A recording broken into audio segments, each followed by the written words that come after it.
To install any KeyFit Max infant car seat base using latch, make sure the vehicle is on a level surface.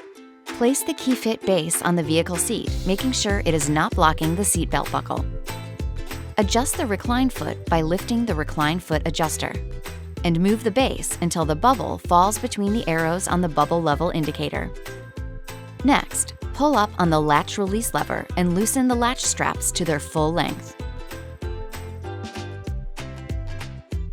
Then, locate the latch connector storage compartments. Remove both latch connectors. Locate the latch anchor bars in your vehicle. Attach both latch connectors to the vehicle latch anchor bars.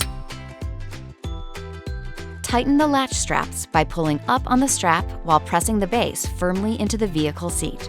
Check your work by pulling side to side and forward. The base should not move more than 1 inch. Roll up the latch strap and store in the storage slot. Insert the carrier into the base and ensure the carry handle is placed in a locked position. Push down on the carrier to make sure it locks onto the carrier attachment hooks on the base. Check your work by making sure the carrier is locked in place. And confirm that the bubble on the level indicator is between the level lines.